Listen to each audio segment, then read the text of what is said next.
Segura aí, tá bom? Iniciamos ontem, então, o livro de 1 Coríntios, capítulo 1, e hoje vamos estar dando sequência. Isso aí. Esse livro muito especial, porque Paulo está falando com o pessoal. Se fosse nos dias de hoje, pastor, eu ia dizer assim que ele foi falar de Jesus para uns caras papo cabeça, né? Por quê? Porque os caras, né, da cultura grega, né, com a influência ali dos atenienses, com a influência de várias, os próprios romanos, enfim. Então, os caras, assim, que um povo, assim, né, culto, né, com uma cultura. Então, por isso que ele já chega falando, olha, eu não vim para conversar com vocês, né, assim, com sublimidade de palavras. Não, eu prefiro falar um pouquinho mais do poder de Deus, Jesus Cristo, né, pregado na cruz. E você vê que ele vai continuar um pouquinho com essa mesma tônica, com esse mesmo discurso hoje, no capítulo 2, tá? E eu quero que você acompanhe aí. 1 Coríntios, capítulo 2, eu não sei quantos versículos são, mas deve 16. ser 16. 16 versículos só, é bem rapidinho, tá bom? Aguenta um pouquinho com a gente aí e acompanhe com a gente. Vamos lá. Eu mesmo, irmãos, quando estive entre vocês, não fui com discurso eloquente nem com muita sabedoria para proclamar o mistério de Deus, pois decidi nada saber entre vocês a não ser Jesus Cristo e este crucificado. E foi com fraqueza, temor e com muito tremor que estive entre vocês. Minha mensagem e minha pregação não consistiram em palavras persuasivas de sabedoria, mas em demonstração do poder do Espírito, para que a fé que vocês têm não se baseasse na sabedoria humana, mas no poder de Deus. Então aqui a gente vê que ele, estrategicamente, ele começa a falar de Jesus, porém ele não começa argumentando e contra-argumentando, porque sabe que está num lugar onde haveria muitos questionamentos, muitas perguntas. E nós sabemos que a vida com Cristo é uma vida pela fé, né? Que nós cremos sim que ela é real, porque experimentamos isso. Agora, isso sim, né? Pode se tornar só narrativa, porque fatos só aqueles que a gente vive diariamente. Né? Vamos supor, ninguém hoje aqui, que estamos hoje, presenciou a crucificação de Jesus. Mas existem, né, evidências, né, da época de Jesus, que Jesus, né, realmente existiu, foi um profeta, que ele foi um homem de Deus, filho da Maria, do Zé, teve os irmãos, e que morreu na cruz, tá? E que ressuscitou, com muitas e várias testemunhas que viram ele ressurreto. Mas, eu volto a dizer, para nós hoje, é a fé, porque nós temos que crer, porque não existe nada que... aquela coisa de certificar. Então é isso que ele está falando. Eu prefiro vir com o poder de Deus. Eu prefiro falar de vocês do poder do Espírito Santo. E agora ele vai começar a falar um pouquinho da sabedoria de Deus. Como é que é a sabedoria de Deus em relação a nós? Entretanto, falamos de sabedoria entre os que já têm maturidade, mas não da sabedoria desta era ou dos poderes desta era, que estão sendo reduzidos a nada. Ao contrário, falamos da sabedoria de Deus, do mistério que estava oculto, o qual Deus pré-ordenou antes do princípio das eras para a nossa glória. Nenhum dos poderes desta era o entendeu, pois se o tivessem entendido, não teriam crucificado o Senhor da glória. Todavia, como está escrito, olho nenhum viu, ouvido nenhum ouviu, mente nenhuma imaginou o que Deus preparou para aqueles que o amam.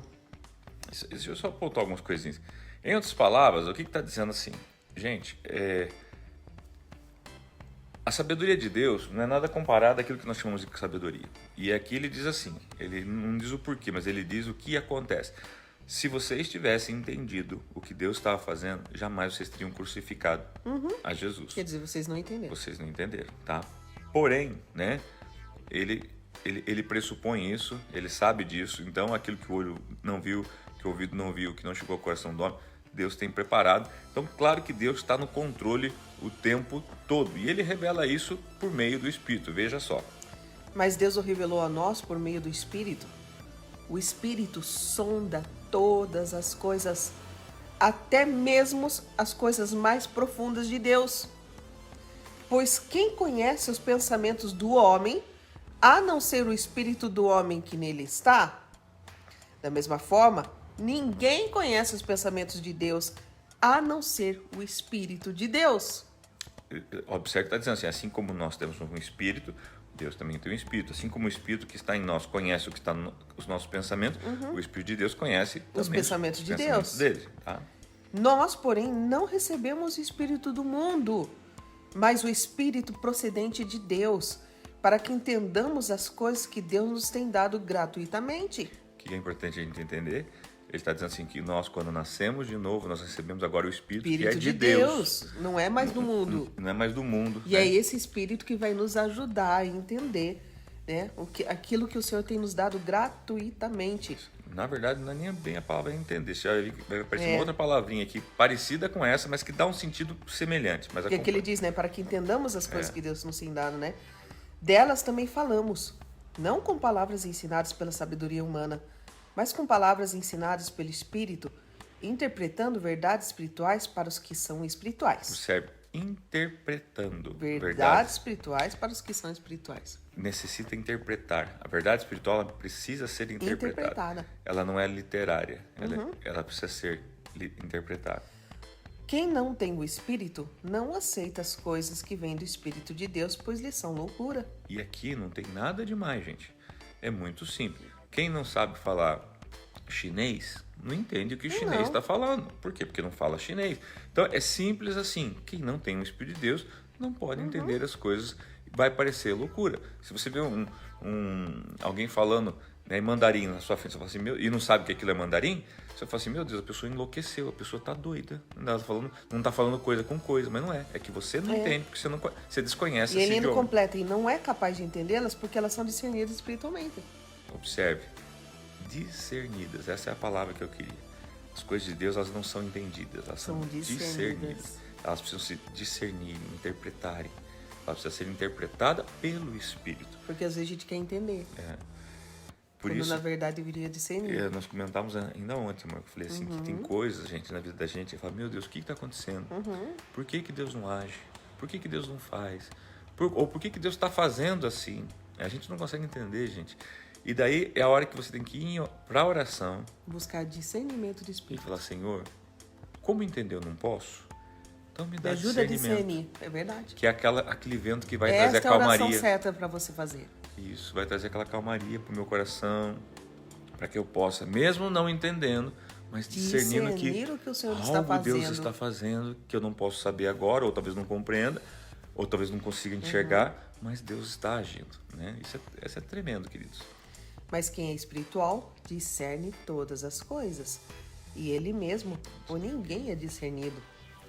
Pois quem conheceu a mente do Senhor para que possa instruí-lo? Nós, porém, temos a mente de Cristo. Esse é Paulo falando assim, olha, nós que buscamos a Deus, que temos Jesus, que somos dirigidos pelo Espírito Santo, né? Que o Espírito de Deus fala ao nosso espírito, então nós passamos a ter a mente de Cristo, porque a mente é como um HD de computador que ela está sendo o quê? Formada, né? É colocada informações. Então, à medida que a gente tem o Espírito de Deus dentro da gente, a nossa mente ela vai sendo transformada. Renovação da sua mente, para que você compreenda, né, que Deus está no controle, está agindo, que existe um plano muito maior. Eu vi uma pessoa falar assim, para tentar exemplificar isso, ele falou assim, imagina, né, a vista que você tem, estando debaixo de uma cadeira e olhando, tá? E estando em cima da cadeira olhando.